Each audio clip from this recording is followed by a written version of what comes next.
Mga mahal naming mga kaibigan, labag po sa aral ng Biblia na ihandog o ialay pa ang ating Jesucristo sapagkat ang sabi ng binasa natin, nang ihandog ng Panginoon Jesucristo ang kanyang sarili, ginawa niya yung minsan at ang bisa ng kapatid na Edgar ay magpakilanman. Hindi lang yan ang babaguhin niya sa Katoliko. Hindi ikaliligtas ang pananatili po sa loob ng simbahang Katoliko. Even to destroy the Bible. But the Catholics, they remove the idol one. 1 plus 1 plus 1, paano naging iisa? Kung ang tanda ng Diyos ay Sabat, ang tanda ng Beast ay Sunday. Yan ang kahulugan nun, palpak master. Ako po si Kabornok at ako ang inyong taga-Suri. Sa puntong ito ng ating programa, kung hindi ka pa nakasubscribe, pakiclick po ng subscribe button at ang notification bell para updated po tayo sa ating mga susunod na videos. Kaya, let's go at simulan na natin!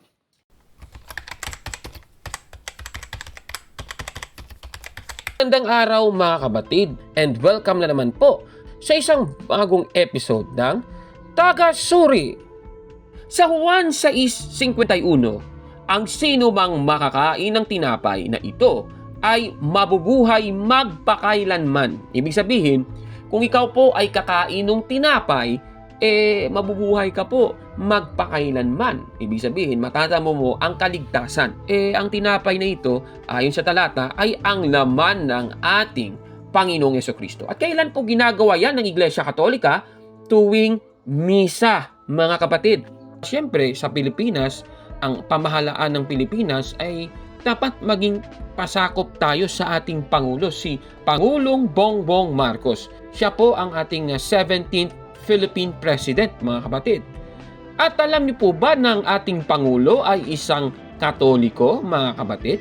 At bilang isang Katoliko, ang ating Pangulo ay dumadalo ng misa at nag-aantanda ng Santa Cruz, mga kapatid. The man to be reckoned with come 2016, the Honorable Senator Ferdinand Bongbong Marcos.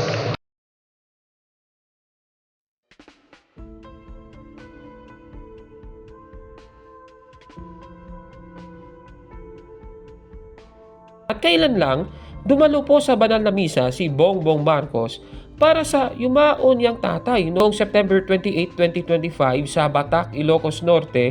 Ito pong ating Pangulo ay nag-attend ng misa para i-commemorate ang 36th death anniversary ng kanyang tatay, mga kapatid, sa Immaculate Conception Parish sa Batac City, Ilocos Norte. At kasama niya ang Ilocos Norte Governor Cecilia Araneta Marcos at ang anak niya na si William Vincent Araneta Marcos kasama ang iba pang mga kapamilya niya at taga-suporta, mga kapatid.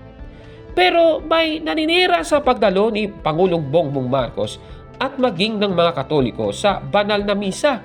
At ito po ang ating tatalakayin sa ating episode ngayon. Ang banal na misa ng Iglesia Katolika ay nagsimula sa banal na hapunan na ginawa noon ni Kristo at mga apostol. At mababasa natin yan sa Mateo 26:26 hanggang 28. Ganito po ang sabi doon. At samantalang sila'y nagsisikain, ay dumampot si Jesus ng tinapay at pinagpala at pinagputol-putol at ibinigay sa mga alagad at sinabi, "Kunin ninyo, kanin ninyo, ito ang aking katawan." At dumampot siya ng isang saro at nagpasalamat at ibinigay sa kanila na nagsasabi, "Magsiinom kayong lahat dyan, sapagkat ito ang aking dugo ng tipan, na nabubuhos dahil sa marami, sa ikapagpapatawad ng mga kasalanan." Dito po sa nabasa natin, mga kababayan, ang sabi ni Kristo, ang kaniyang katawan daw ay yung tinapay na pinagpuputol-putol at yung ininom nila, yan daw ang dugo ng ating Panginoong Jesucristo. At yan ay naganap sa banal na hapunan, mga kababayan. At itong banal na hapunan sa Iglesia Katolika ay kilala din na misa, mga kapatid. Pero nagsasabi kasi ng iba na hindi daw sila pareha, no? Pero tanong, sa aral ng Iglesia Katolika, ang dalawang terminong ito ba ay magkaiba? Babasahin natin ang Catechism of the Catholic Church sa paragraph 1328 patuloy. Ang sabi sa paragraph 1328 ay ganito: ang kayamanang di mauubos ng sakramentong ito ay nakikilala sa pamamagitan ng iba't ibang pangalan na ibinigay dito. Ang bawat pangalan ay nagpapahiwatig ng mga pananaw nito. Tinatawag na, una, Eucharistia, sapagkat ito'y pasasalamat sa Diyos. Sa paragraph 1329, tinawag itong hapunan ng Panginoon, paghahati ng tinapay at pagtitipong Eucharistiko. At sa paragraph 1332 ay tinawag na Santa Misa, mga kababayan. Gano'n, ano? Banal na hapunan at hapunan ng Panginoon, parehas pa rin yun, at Santa Misa, mga kababayan. At sa ating episode ngayon ay tatalakayin natin itong programa ng Iglesia ni Cristo ni Manalo na ang pagbubunyag, itong lumang episode nila na ang host ay si Edgar De Lazo at si Victor Sandoval. Ano ba ang mga buwelta ni Edgar De Lazo at ni Victor Sandoval noon sa misa ng Iglesia Katolika? O heto, pakinggan natin. Mga kaibigan, ano kaya ang tinatawag na misa, pati na Victor? At saan po nanggaling ang salitang misa? Panoorin po natin ito. Sa aklat na sinulat ni Martin Scott na pinamagatang Things Catholics Are Asked About, ay sinasabing ang misa ay ang natatanging pagsamba ng Iglesia Katolika. Sa aklat naman na pinamagatang Ang Pananampalataya ng Ating Mga Ninuno, ay ganito ang sinasabi: ang handog na ito sa bagong kautusan ay karaniwang tinatawag na misa. Ang salitang misa ay hinahango ng iba sa salitang Ebreyong misak na ang kahulugan ay isang malayang pag-aalay. Hinahango naman ng iba sa salitang misa na ginagamit ng pari kung ipinatatalastas niya sa mga natitipong tao sa simbahan na ang mahal na sakripisyo ay tapos na. Ang sakripisyo ng misa ay ang pagkokonsagra ng tinapay at alak na nagiging katawan at dugo ni Kristo at ang handog ng alay na ito sa Diyos sa pamamagitan ng saserdote, alang-alang sa walang hanggang pag-aalaala sa sakripisyo ni Kristo sa krus. Ang sakripisyo ng misa ay kaisa ng sakripisyo sa krus. Kapwa may iisang alay at kataas-taasang saserdote na dili iba't si Hesukristo. Kapatid na Edgar at mga mahal naming mga kaibigan, ayon po sa pare, ang salitang misa ay hinangon ng iba sa salitang Ebreyong misak na ang kahulugan ay isang malayang pag-aalay, at ang sabi pa ng aklat, ang misa ay ang pagkukonsagra ng tinapay at alak na nagiging katawan at dugo mismo ng ating Panginoon Jesucristo. At ang sabi pa, pagka raw yung tinapay at alak ay kanilang inialay sa Panginoon Diyos, sino raw ang kanilang iniaalay? Ang ating Panginoon Jesucristo raw na siyang kataas-taasang saserdote. Sa kapatid na Victor, sapagkat isang katotohanan na araw-araw, oras-oras sa iba't ibang dako ay may sinasagawang misa ang Iglesia Katolika, sa makatwid sa ganung mga pagkakataon, iniaalay nila ang ating Panginoong Jesucristo. Sangguni natin ang Biblia, ipaglingkod natin alang-alang sa mga nagsusuri. Sang-ayon ba ang Biblia, ang banal na kasulatan na ialay pang muli ang ating Panginoong Jesucristo? Yan po ay labag sa Biblia at yan ay pinatutunayan po dito po sa aklat ng Ebreo sa 7:27. Ganito ang ating mababasa: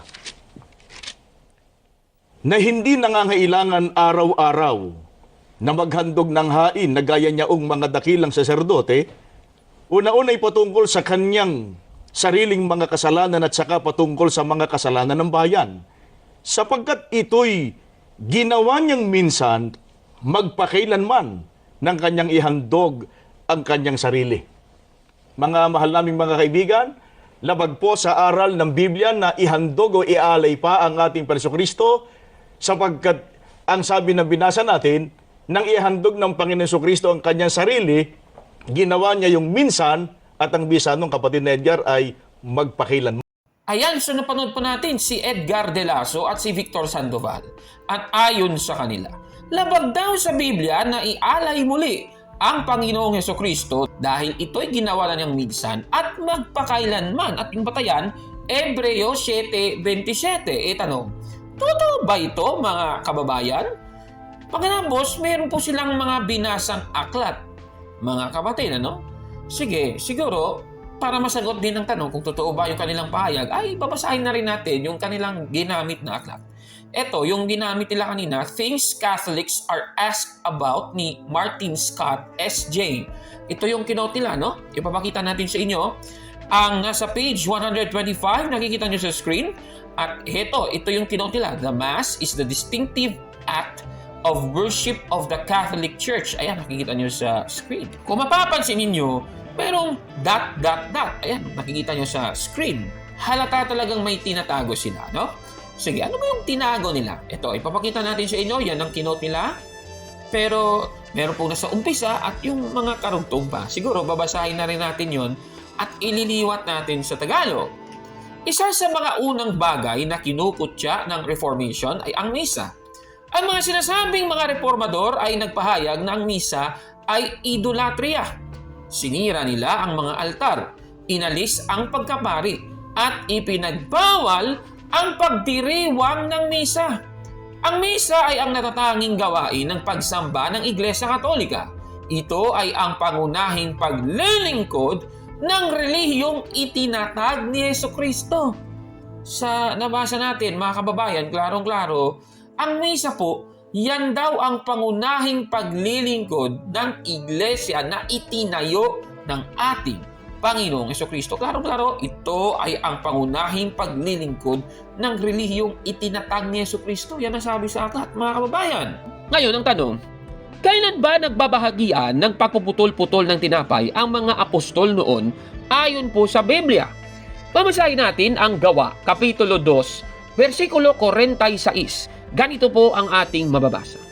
At araw-araw sila'y nagsisipanatiling matibay sa pagkakaisa sa templo at sa pagpuputol-putol ng tinapay sa bahay-bahay. At nagsisikain sila ng kanilang pagkain na may galak at may katapatan ng puso. Yung pagpuputol-putol ng tinapay sa bahay-bahay, ginawa nila po yan araw-araw ayon sa Biblia. Di nga sinusunod yan ng Iglesia ni Cristo ni Manalo Grabe naman yan kasi kung minsan nga yung banal na hapunan sa umaga pa, pero isang beses, 2 beses, 3 beses sa isang taon yan ginagawa. Nako naman. Siguro yung gagawin natin, babasahin muna natin yung Hebreos 7:27. Na hindi nangangailangan araw-araw na maghandog ng hain na gaya niyaong mga dakilang saserdote. Una-unay patungkol sa kanyang sariling mga kasalanan at saka patungkol sa mga kasalanan ng bayan, sapagkat ito'y ginawa niyang minsan magpakailanman ng kanyang ihandog ang kanyang sarili. Yun yung binasa niya. Makikita natin dito, mga kababayan, na ito yung sa unang bahagi, na hindi nangangailangan araw-araw na maghandog ng hain na gaya niyaong mga dakilang saserdote. Ano ba yung purpose nung paghandog daw ng mga dakilang saserdote ng hain?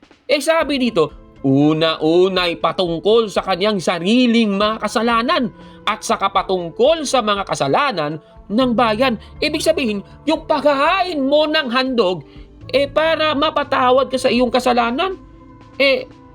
Iba naman ito Ang tinutukoy ng talatang ito ay ang paghahandog ng hain ukol sa sarili niyang mga kasalanan, mga kababayan.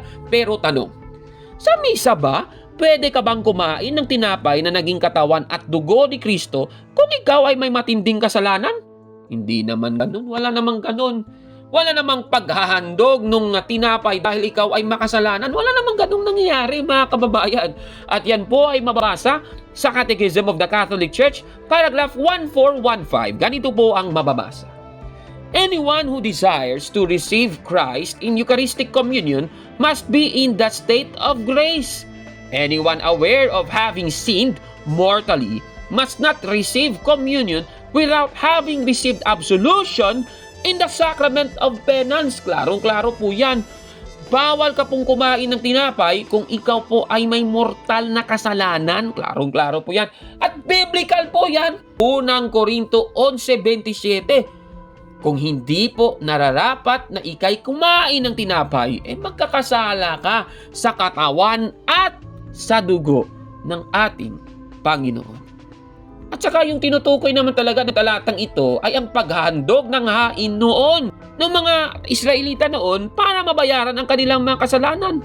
Yan po yung ginagawa nila, di ba? Yung paghahain ng mga hayop sa altar ng Panginoon, mga kababayan. Kaya nga hindi na ito kailangan dahil namatay na po ang ating Panginoong Jesucristo sa krus para sa atin. Sa Katoliko, wala na ng mga paghandog ng hayop sa loob ng simbahan kasi nga, tapos na po yan, mga kababayan. Katunayan, sa salin ng Easy English Bible, napakaliwanag po ng nakasulat sa Hebreo 7:27. Ganito po ang sabi. Jesus is not like the Levite priests. They need to offer sacrifices to God every day. First, they offer sacrifices so that God will forgive their own sins. Klarong-klaro po, yung paghahandog ay para mapatawan yung kanilang kasalanan. Sa Katoliko, hindi naman ganon. O tuloy natin. Then, they offer sacrifices on behalf of the other people so that God will forgive their sins too. But Jesus offered one sacrifice for all time. That sacrifice was Himself. Klarong-klaro talaga, mga kababayan. Kaya itong palpak na naman na argumento ni Victor Sandoval, ano ba yon? Mga mahal naming mga kaibigan, labag po sa aral ng Biblia na ihandog o ialay pa ang ating Jesucristo sapagkat ang sabi na binasa natin, nang ihandog ng Panginoon Jesucristo ang kanyang sarili, ginawa niya yung minsan at ang bisa nung kapatid na Edgar ay magpakilan. Naku, kawawa naman talaga. Busted yan! Nako naman. At base po sa Juan 6:51, ganito po ang mababasa. Ang sino mang makakain ng tinapay na ito ay mabubuhay magpakailanman. At ito po nga nakasulat sa talatang ito po yung pinaghahawakan ng ating Pangulong Bongbong Marcos na sinusunod po niya sa banal na kasulatan, mga kapatid. Ano po ang sasabi ninyo sa ating episode ngayon? Comment down below, mga kapatid.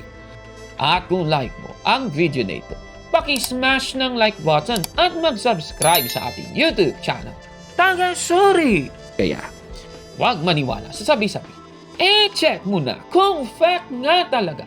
Hanggang sa susunod na episode.